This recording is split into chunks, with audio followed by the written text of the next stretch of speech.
모두 평안하시죠? 오늘도 가정예배 하나님 앞에 드리도록 하겠습니다. 나는 전능하신 아버지 하나님, 천지의 창조주를 믿습니다. 나는 그의 유일하신 아들, 우리 주 예수 그리스도를 믿습니다.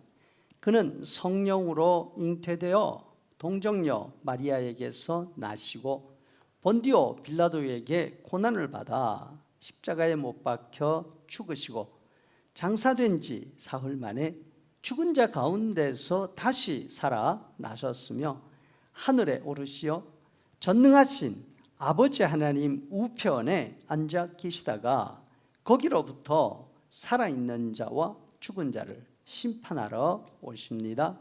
나는 성령을 믿으며 거룩한 공교회와 성도의 교제와 죄를 용서받는 것과 몸의 부활과 영생을 믿습니다.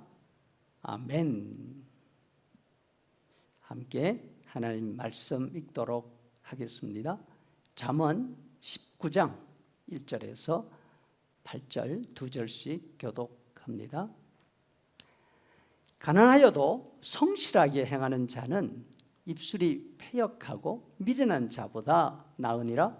지식 없는 소원은 선하지 못하고 발이 급한 사람은 잘못 가느니라. 사람이 미련함으로 자기 길을 굽게 하고 마음으로 여호와를 원망하느니라.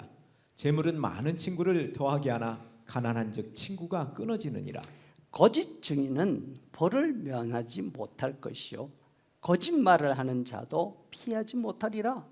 너그러운 사람에게는 은혜를 구하는 자가 많고 선물 주기를 좋아하는 자에게는 사람마다 친구가 되느니라. 가난한 자는 그의 형제들에게도 미움을 받거든 하물며 친구야 그를 멀리하지 아니하겠느냐. 따라가며 말하려 할지라도 그들이 없어졌느니라. 지혜를 얻는 자는 자기 영혼을 사랑하고 명철을 지키는 자는 복을 얻느니라. 몇 년 전 한국 교계에 청부론이라는 새로운 단어가 생겨났습니다. 청빈론이란 말은 많이 들어봤습니다. 가난하더라도 깨끗하게 사는 것이 중요하다, 이런 뜻이죠. 이에 반해서 청부론은 그리스도인이 꼭 가난하게 살 필요가 있는가? 부자가 되더라도 깨끗한 방법으로 부자가 되면 되지 않겠나?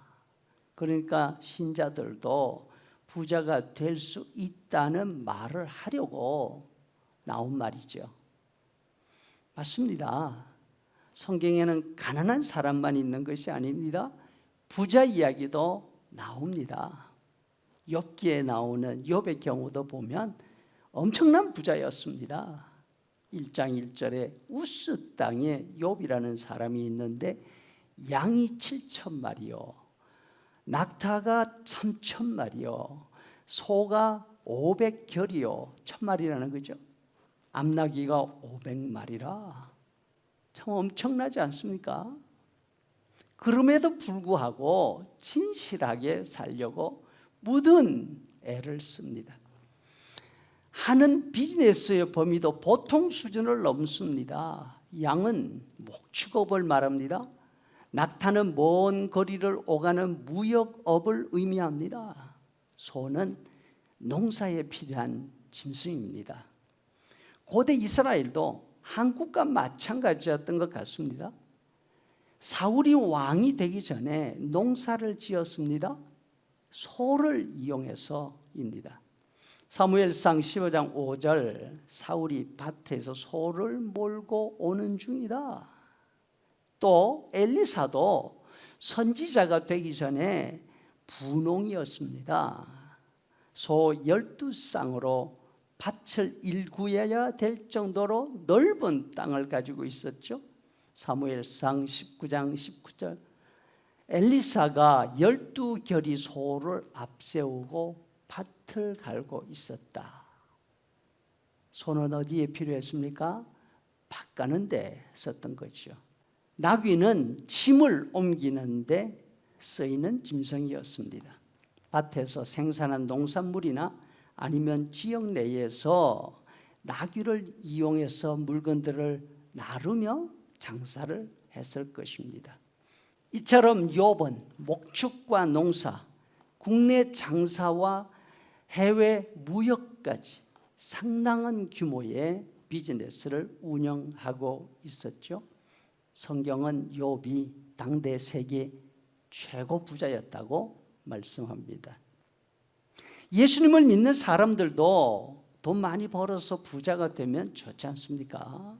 헌금도 많이 하고 좋은 일도 많이 하면 되지요.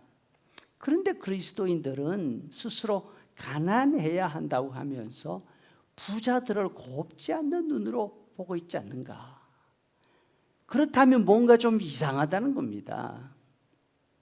하지만 여러분, 신자의 청불원, 신자의 청빈론, 이 말들은 그 초점이 잘못되어 있습니다. 1절에 가난하여도 성실하게 행하는 자는 입술이 패역하고 미련한 자보다 나으니라. 이 말씀에서 우리가 방점을 찍어야 하는 부분은 가난이 아니라 성실입니다.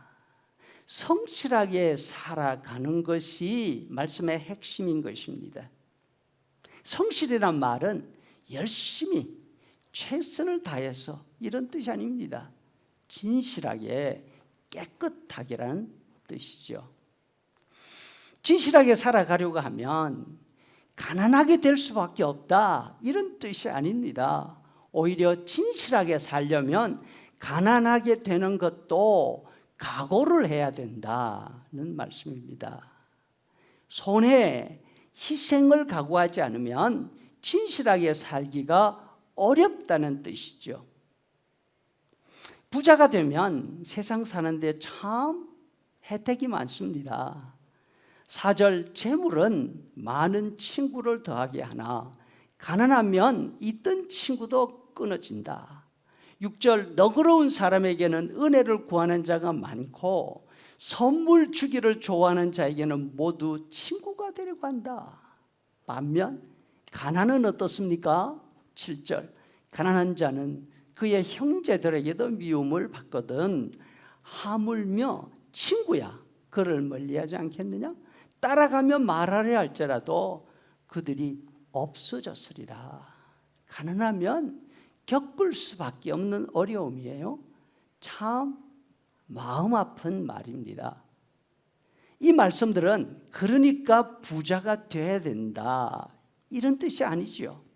세상 사람들이 부자가 되고 싶어 하는 이유, 세상 사람들의 부자에 대한 생각, 그거를 지금 있는 그대로 말씀하고 있는 것입니다. 부자가 되면 좋은 일이 너무 많아. 사람들이 친구 되려고 줄을 서. 반면 가난한 사람들에게는 어떤 사람도 떠나게 돼, 이 말씀이죠. 그렇다 하더라도 진실하게 살아가려고 하는 사람은 재산이 가지다 들은 이런 혜택을 난 누리지 않아도 돼 하는 각오를 해야 한다는 것입니다. 이런 각오를 가지고 살아가는 사람이 지혜가 있는 사람이고 자기 영혼을 사랑하는 사람이고 복된 사람이라는 말씀입니다. 8절, 지혜를 얻는 자가 자기 영혼을 사랑하고 명철을 지키는 자는 복을 얻느니라. 진실하게 살면 가난해진다 해서 가난이 마치 진실함의 증거가 되는 양 찬양한 것 잘못된 것입니다. 그렇다고 혹은 정직이 최선의 방책이다 이렇게 말을 하면서 진실하게 살면 모든 일이 잘 되고 반드시 보상이 있다, 이런 뜻도 아닙니다.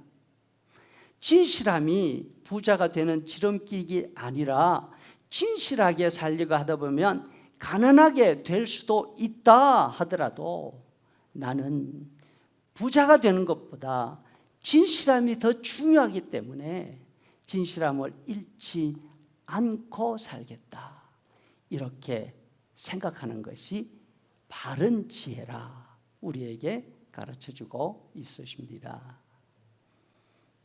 이제는 우리 구주 예수 그리스도의 은혜와 아버지 하나님의 크신 사랑과 성령의 인도 교제에 충만케 하심이 하나님 앞에 사람 앞에 진실하게 사는 것이 얼마나 중요한지 아는 성도들의 머리 위에 영원토록 함께 있을지어다.